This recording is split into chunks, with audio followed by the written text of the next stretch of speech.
साहिबो अस्सलाम वालेकुम। आप देख रहे हैं गोरख धंधा। आज हम बात करेंगे कि इमरान खान को कैसा मशवरा दिया गया और किसकी जानिब से दिया गया। नए सूबे बनाने की बात, सदारती निज़ाम राइज करने का मंसूबा और साबिक डिक्टेटर सदर पाकिस्तान अयूब खान का जो वन यूनिट का तरीक़ाकार था उसको वापस लाने की कैसे बातचीत हो रही है। सोहेल अफरीदी की कहाँ आमद हुई और क्या कहा गया। चीफ इलेक्शन कमिश्नर ने भी वोट इमरान खान की पार्टी को दिया। ये बड़ा दिलचस्प है, आप इसको बागौर सुनिएगा। नून लीग को कैसी आदत पड़ चुकी है और क्या 24 नवंबर को जो एहतजाज शुरू हुआ था, 26 नवंबर को लोगों को मारा गया था, इस साल 27 नवंबर को कुछ होगा, एहतजाज किया जाएगा। इन तमाम पहलुओं के ऊपर जो है वो बात करेंगे। सबसे पहले साहिबो, आज सोहेल अफरीदी जो हैं वो पेश हुए अपनी तकरीर के वाक़े को वजह बना के। इलेक्शन कमीशन ऑफ पाकिस्तान ने और ख़ासकर चीफ इलेक्शन कमिश्नर ने जो है उनको तलब किया था। अब जब पेशी हुई तो उसमें ये बात तय की गई कि 4 दिसंबर तक जो है आपको हम नहीं पूछेंगे। उस दिन जब दोबारा आएंगे तो फिर इसके ऊपर बातचीत होगी कि क्या हमने इस केस को आगे लेके बढ़ना है या नहीं बढ़ना। आमद उनकी पाकिस्तान इलेक्शन कमीशन में हुई है और वहाँ पे जो इंकशाफ हुआ वो मैं आपके सामने रखता हूँ। और ख़ासकर अब पाकिस्तान तहरीक इंसाफ ये कह रही है कि देखिए, KPK में इलेक्शन हुआ अयूब खान साहब का, उनकी हदूद में तमाम लोगों ने कैंपेन चलाई, किसी के ऊपर कुछ नहीं कहा गया। सोहेल अफरीदी ने जो बात कही थी वो उन्होंने वजाहत दे दी। KPK के अंदर आके पिछले 2, 3, 4, 5 सालों के अंदर पीपल्स पार्टी और नून लीग के लोग इससे भी बुरी धमकियां देते रहे, इमरान खान के ऊपर मारने की बात करते रहे, सारे तरीके इस्तेमाल किए गए। तब तो पाकिस्तान इलेक्शन कमीशन ने उसके ऊपर कुछ नहीं किया। हम आह भी करें तो ठहरें मुजरिम, वो कत्ल भी कर दें तो कोई उन्हें पूछे ना। तो सोहेल अफरीदी जो हैं वो पाकिस्तान इलेक्शन कमीशन में जब गए और उसके बाद जो दोबारा से बात की जाएगी, मैं इसको आपके सामने रखता हूँ। फिर जो वहाँ पे इंकशाफ हुआ कि चीफ इलेक्शन कमिश्नर की फैमिली यानी कि उनकी अहलिया ने जो वोट है वो कैसे दिया। इसमें हुआ ये कि वज़ीर आला KPK सोहेल अफरीदी ज़ाब्ता अखलाक की खिलाफवर्जी केस में इलेक्शन कमीशन में पहुंची और वज़ीर आला KPK ने किसी अफसर को कोई धमकी नहीं दी, ना वज़ीर आला का इख्तियार का कोई ऐसा तरीक़ाकार है और ना ही उनके ऊपर कोई फ़र्ज़ है कि वो इसके ऊपर वजाहत दें। हाँ, अगर कोई अफसर कानून से हट कर काम करेगा, जैसे अयूब खान के इलेक्शन में चीज़ें हुई, तो वो डिप्टी कमिश्नर को, बाकी अमले को, सब लोगों को जो है वो पूछ सकते हैं, उनकी हदूद में आते हैं। तो कानून से हट कर काम करे तो वो उसके खिलाफ तादीबी कार्रवाई करे। कानून पर अमल दरामद करने का कहना कोई धमकी नहीं, सुलेमान अकरम राजा साहब ने वजाहत दी। मैंने अपनी तकरीर में कहा था कि अगर इलेक्शन में धांधली हुई तो उनके खिलाफ कार्रवाई होगी और मैं कोई गलत बात नहीं समझता। सोहेल अफरीदी हरीपुर में RO इलेक्शन कमीशन की तरफ से था, जबकि सिक्योरिटी वफाक की जानिब से मैंने सुलेमान अकरम राजा से कहा कि एक कमेटी बनाई जाए जो ये रिपोर्ट करे कि अगर कहीं सूबाई हुकूमत की तरफ से कुछ हुआ है तो उनके खिलाफ कार्रवाई की जाएगी। सोहेल अफरीदी, अब देखें, आपको कहा था ना कि वो बात आज के दौर में लोगों को समझ आए कि अगर मुल्क के अंदर साफ और शफाफ इंतखाबात करवाने हैं तो फिर क्या करना पड़ेगा, आपको फ़ौज तलब करनी पड़ेगी, फ़ौज की निगरानी में होंगी। तो अब पता चला दूध की रखवाली बिल्ला रखने के मज़दाक कि वहाँ पे फ़ौज को जब रखा तो कैसे धांधली की गई और किस तरह से इलेक्शन चोरी किया गया। अयूब खान की अहलिया जो थी वो जीत चुकी थी। वज़ीर आला सोहेल अफरीदी के वकील अली बुहारी ने इलेक्शन कमीशन को केस जो था वो काबिल समात होने के दायरा इख्तियार को चैलेंज कर दिया। इलेक्शन कमीशन ने वज़ीर आला KPK सोहेल अफरीदी को आइंदा समात पर हाज़िरी से इस्तिस्ना दे दिया है, वो नहीं जाएंगे। इलेक्शन कमीशन ने समात 4 दिसंबर तक मुलतवी कर दिया और मामला काबिल समात होने या ना होने पर मुनासिब ऑर्डर जारी करेंगे। चीफ इलेक्शन कमिश्नर ने जो है ये कहा। ठीक है, उनको भी इस्तिस्ना दे दी गई कि आप नहीं आ सकते, आपका वकील ही काफ़ी है, आगे समात हाक होगी। आपने जाल तैयार करना था, सोहेल अफरीदी साहब को वहाँ लाना था और ये देखना चाह रहे थे कि क्या सोहेल अफरीदी आएंगे या नहीं आएंगे। एक टेम्परेचर था जिसको चेक करना था। अब इलेक्शन कमीशन ने आज नईम हैदर पंचोता, सुलेमान अकरम राजा और सोहेल अफरीदी की मौजूदगी में इस बात का इंकशाफ किया कि नईम हैदर पंचोता साहब, देखिए मैं कितना ठीक आदमी हूँ, मेरे घर से भी आपको वोट पड़ा है, चूँकि chief election commissioner Naeem Haider Panchota साहब के हल्के से हैं, तो यकीनन ये जो सुल्तान सिकंदर राजा हैं, इनकी अहलिया ने जो है वो वोट दिया होगा या दिया है नईम हैदर पंचोता को इलेक्शन कंटेस्ट करते हुए, जनरल इलेक्शन की बात हो रही है। तो इनकी बेगमात तो बड़े बड़े जो आर्मी के अफिसरान हैं, जो जर्नैल हैं, उनकी बेगमात भी, मैंने इससे कबल भी स्टोरी की थी, तो बताया था कि वो सारे उन्हीं के साथ हैं। एक सर्वे किया था तो पाक फ़ौज के 100 में से 90 फ़ौजी नौजवान जो हैं वो इमरान खान को पसंद करते हैं। फिर मैंने आपको ये भी बताया था कि सुल्तान सिकंदर राजा, यकीन जानिए ये बात मान लें, वो बहुत अच्छे आदमी हैं ज़ाती तौर पर, लेकिन वो मजबूर हैं और उनके दस्तखत भी कोई और कर देता है, उनको डराया जाता है। फिर आप सोचेंगे इस्तीफ़ा क्यों नहीं देते। ये आज से 1 साल 2 साल पहले तक 100 बार इस्तीफा दे दें, सिर्फ मसला यह है कि कबूल नहीं हो रहा और इनको ब्लैकमेल किया जा रहा है कि आप इस्तीफा नहीं देंगे, आप ही रहेंगे, आप ही से सारे गंदे काम करवाने।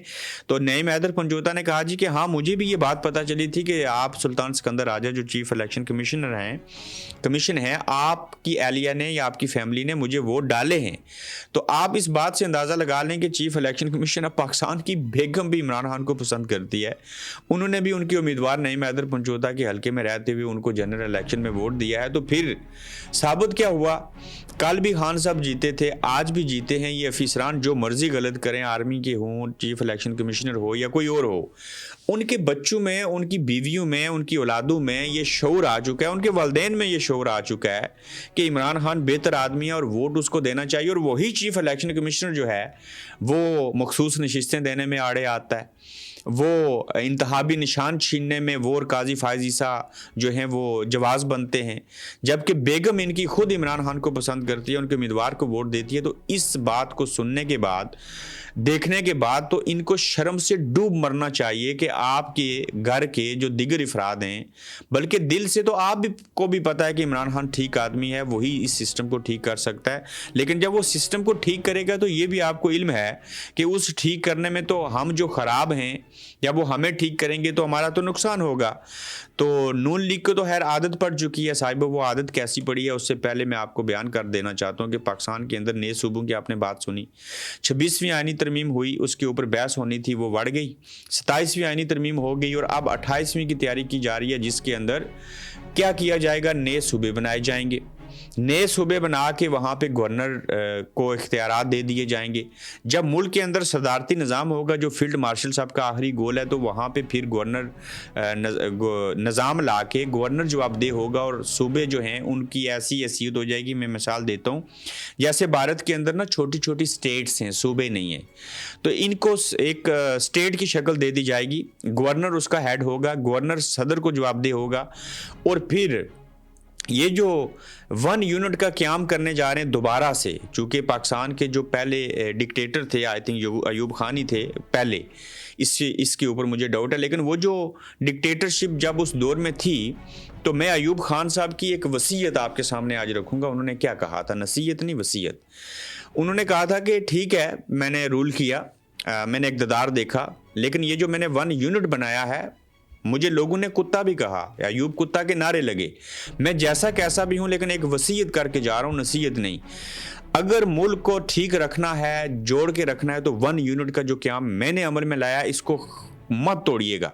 ये तोड़ने के बाद क्या हुआ कि बांग्लादेश हमसे अलहदा हो गया, फ़ौज के अंदर तकसीम आ गई, कश्मीर रेजिमेंट बन गई, बलूचिस्तान रेजिमेंट बना दी गई, फ़ौज के अंदर चीज़ें ऐसे हुई। तो ये दोबारा से नए सूबे बना के सूबाई निज़ाम हुकूमत जो है उसको छोटी छोटी स्टेट्स की शक्ल में दर्जा दे के और वहाँ पे गवर्नर को उसका सरबराह बना के सदारती निज़ाम राइज करके, अयूब खान साहब का वो जो मनसूबा था, बाज़ लोग, मैं ये भी मानता हूँ कि अयूब खान साहब जैसे कैसे डिक्टेटर थे, ये 1 यूनिट वाला काम अच्छा था, आज भी हो जाए तो अच्छा है। लेकिन जो शख्स फील्ड मार्शल आसिम मुनीर साहब कर रहे हैं, ये अच्छे नहीं है, इनकी नीयत अच्छी नहीं है, इनके इरादे बिल्कुल अच्छे नहीं हैं। ये अवामी नुमाइंदों को, लोगों को कुचल के अपने इक़्तिदार को तवालत देने के लिए फिर मुल्की मफाद को सामने रखते हुए अपनी ज़ात के बाद ये चीज़ करना चाह रहे हैं। बसूरत दिगर 1 यूनिट बुरी चीज़ नहीं है, मैं इससे इत्तेफाक करता हूँ, लेकिन ये जो सारा गोल उस तरफ लेके जा रहे हैं, इसमें मियाँ साहब भी सुना है कि वो साथ देना चाह रहे हैं, चूँकि मियाँ साहब के पास तो और कुछ बचा नहीं है, उन्होंने तो अपने हाथ पाँव काट के जो है वो सारा कुछ उनके हवाले कर दिया है। तो अब ये जो सारी सूरत हाल है, इसको अगर हम देखें तो नून लीग जो है उसे एक लत लग गई है, उसको आदत पड़ गई है, उसको एक नशा हो गया है। वो नशा ये हो चुका है कि नून लीग को वोटर के बगैर इलेक्शन लड़ने की आदत पड़ गई है। इलेक्शन वोटर से होता है, अगर 20% से वोटर्स कम हों तो वो इलेक्शन नहीं होता। ये बड़े अरसे बाद बोले हैं चौधरी परवेज लाई, बोले हैं साबिक वजीर आला ये बात कर रहे हैं और अच्छा हुआ ये बोले। और आप इसमें देखें कि नून लीग कह रही है देखें हमने क्लीन स्वीप किया। उस लोगों साहिबों, इन नून लीग वालों को शर्म से और पीपल्स पार्टी वालों को डूब मरना चाहिए। जब 13 हलकों में इलेक्शन हुए, 7 सूबाई थे, 6 नेशनल असेंबली के थे, 13 में से 2 में पीटीआई ने कंटेस्ट किया, 11 में ये थे ही नहीं। तो फिर आपने क्लीन स्वीप किसको किया? मुकाबला किससे किया? खुद इलेक्शन लड़ा, अपने खिलाफ लड़ा, अपने से ही जीते, अपने ही हक में जश्न मनाया और दूसरों के मुखालिफ क्लीन स्वीप कर दिया। तो आपको अपने खिलाफ इलेक्शन लड़ते हुए इतने वोटर कम आए कि उस तनासब को बढ़ाने के लिए अपने ज़ात के लिए इलेक्शन लड़ते हुए मुखालिफ के बगैर भी धांधली करना पड़ी ताकि इसका टर्नआउट बढ़ा लें। तो आपको ये जो आदत पड़ चुकी है कि नून लीग जो है वो अकेले इलेक्शन लड़ना चाहे, उसके सामने कोई भी ना हो, यानी कि मरियम साहिबा जाए ना रोड से तो सामने इमरान खान की तस्वीर के जो बैनर्स हैं वो लगे नहीं होने चाहिए। अच्छा जी, गिलास स्टील का होना चाहिए, उसमें इतनी मिकदार में, इतना सख्त, इतना लाइट, इतना हल्का, इतना स्ट्रॉन्ग वो ड्रिंक बनना चाहिए। मेरी तस्वीर जो है वो बोतलों के ऊपर होनी चाहिए, दूध के डब्बों के ऊपर होनी चाहिए। मैं एयर फोर्स के खुसूसी जहाज में जो है वो सफ़र करूं, मैं फ़लाँ चीज़ करूं। तो इन्हें ये आदत पड़ चुकी है कि हम ही वो रॉयल फैमिली हैं, हम ही वो लोग हैं, जैसे हम चाहें वैसे हो। और ऐसा इलेक्शन हो कि जिसमें मद्दे मुकाबल भी कोई ना हो, उसके पास अगर मद्दे मुकाबल हो भी इंतहाबी निशान ना हो, धांधली कर दी जाए। फॉर्म 45 नहीं, 46 भी नहीं, 47 वाला हो जिसके तहत हमें कामयाब करार दे दिया जाए। तो पाकिस्तान की तारीख में और दुनिया की तारीख में, बड़े आज़म एशिया की तारीख में किसी मुल्क के अंदर, कीनिया और जिम्बाब्वे जैसे ममालिक के अंदर भी जो थर्ड वर्ल्ड कंट्रीज़ कहलाती हैं, वहाँ पर भी इस तरह के इलेक्शन, ऐसी धांधली, ऐसी हुकूमत जिसने 17 सीटें जीती हों और बाद में उसको 150 सीट मखसूस नशिस्तें दे दें, और ऐसी लूली लंगड़ी हुकूमत हो कि आप जहां पहले डिग्गी में बैठ के जाते थे, आप सरेआम वज़ीर-ए-आज़म बन के, उनके माउथ पीस बन के ये सारी हरकतें कर रहे हैं। तो आज पीटीआई का नंबर है, कल पीपल्स पार्टी का शुरू होगा, फिर आप नून लीग वालों का होगा, और फिर ये फील्ड मार्शल साहब अपने आप को सदर बनाएंगे। और मनसूबा आपको मैंने बता दिया, नए सूबे हैं, उन्हें रियासत का दर्जा देना है, छोटी छोटी स्टेट्स बनानी है, वहाँ गवर्नर का निज़ाम आएगा, वो सदर के नीचे होंगे, और फिर 1 यूनिट बनाना है और तासर देना है कि हम मुल्क को, फौज को, हर चीज़ को यूनाइट कर रहे हैं। मैंने कह दिया प्रपोजल बहुत अच्छा है, चीज़ें बहुत अच्छी हैं, लेकिन जो कर रहा है वो शख्स अच्छा नहीं है, और जो उसकी नीयत और इरादे हैं वो बिल्कुल अच्छे नहीं हैं। तो लिहाजा देखते हैं कि ये बातें जो हैं वो किस जानिब जाएंगी। मज़ीद ख़बरें हैं साहिबों। दानिशवरों ने इमरान खान साहब को मशवरा दिया है, और कैसा मशवरा दिया गया इस सिलसिले में कहते हैं कि इस्टेब्लिशमेंट जितनी आज सख्त हो चुकी है पहले ना थी, और वो इस नतीजे पर पहुंच चुके हैं कि इन तहरीक इंसाफ से कोई सुलह नहीं हो सकती, इनको स्पेस ही नहीं देनी चाहिए। इनकलाब यहाँ फेल हो चुका है, सिस्टम के साथ चलकर ही रास्ता निकलता है, लेकिन ये बड़ी फाश गलती कर रही है कि ये सब को ख़त्म कर देंगे, और जो मुमकिन नहीं है। सोहेल वड़ाइच कह रहे हैं कि कोई रास्ता नहीं है, यहाँ कोई इनकलाब नहीं आएगा, कोई चीज़ नहीं होगी। तो लोगों, ऐ पाकिस्तान के लोगों, आपको कब एहसास होगा, कब आप समझेंगे, कब आप सीखेंगे, कब आपको समझ आएगी, और फिर आप बाहर निकलेंगे और अपने हक हकूक़ के लिए बोलेंगे। बासुर दिगर तो 2 तरमीमें हो चुकी हैं, तीसरी हो गई तो बेड़ा गर्क हो जाएगा। और उसके बाद पहले ही इस्टेब्लिशमेंट का कंट्रोल बहुत ज़्यादा है, और ये जो सोहेल वड़ाइच साहब मशवरा दे रहे हैं ये उन्हीं ही का पैगाम है। और इमरान खान साहब कभी इस मशवरे को नहीं मानेंगे, वो पहले भी डटे थे, अब भी डटे हैं, और उन्होंने वही करना है जो उनको पसंद है और जिसको वो बेहतर समझते हैं। उन्हें इस्टेब्लिशमेंट से सियासतदानों को, पार्लियामेंट को, सेनेट को, अदालतों को, जजों को, वकीलों को, आम आवाम को जो है वो आज़ाद करवाना है। और यही एक जंग है जिसका मतलब दूसरे लफ्ज़ों में हकीकी आज़ादी, और वो हकीकी आज़ादी फ़ौज, मिलिट्री इस्टेब्लिशमेंट से ही चाहिए। तो पाकिस्तान में गरीब मकाऊ मुहिम जो है वो साहिब वो अरूज के ऊपर है, और पाकिस्तान में माशी तरक्की की रफ्तार तकरीबन 2% की भयानक हद तक कम है। मगर टैक्स वसूली बिजली की रफ्तार से आसमान पर पहुंच चुकी है और पिछले 3 सालों में जीडीपी सिर्फ 1.8% बढ़ी, मगर टैक्स 100% बढ़कर डबल हो चुके हैं। कारोबारी तबका 131% इजाफी टैक्स दे रहा है, जबकि तनख्वाहदार तबके पर 206% का बदतरीन बोझ डाल दिया गया है। ये कमरान खान जो है वो चीज़ बता रहे हैं। जुल्म के खिलाफ तवाना आवाज़ बुलंद करने वालों के खिलाफ किस तरह की चीज़ें की जा रही हैं, ये भी एक बहुत बड़ा सवालिया निशान है कि जो लोग किसी मजलूम के साथ खड़े हुए, जिन्होंने कोशिश की कि हम इनको इंसाफ दिला सकें, वो ईमान मज़ारी हों या उनके जो शोर हैं वकील वो हों, उनके खिलाफ कुछ ट्वीट्स को वजह बना के ये किया जा रहा है। मतीउल्लाह जान साहब के मुताबिक लापता अफराद के सैकड़ों लवाहिकीन जो बिला सैफमी गैंग का शिकार हुए, दर्जनों ख़ानदान गरीब हैं, रेहड़ीबान हैं, दर्जनों दीगर आम शहरी जो हैं वो इसमें शामिल हैं और उन्हें इंसाफ की जो उम्मीद थी वो एडवोकेट ईमान मज़ारी और उनके शोर के ख़िलाफ़ जो है वो अब उन पे मुकदमा कर दिया गया है और जज मजूका की अदालत में शहबाज स्पीड के साथ कार्रवाई मुकम्मल की जा रही है।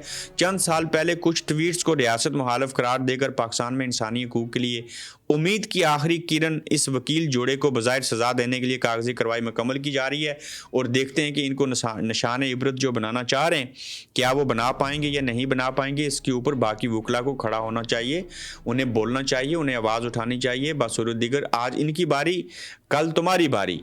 तो अगर आप नहीं बोलेंगे तो सारे लोग आहिस्ता आहिस्ता जो हैं वो सज़ा काटते रहेंगे और ये सज़ा कभी भी ख़त्म नहीं होगी। तो साहिबो अपना ख्याल रखिएगा, अपना फीडबैक दीजिएगा। तो जल्द इंशाल्लाह नए एपिसोड में आपसे फिर मिलेंगे।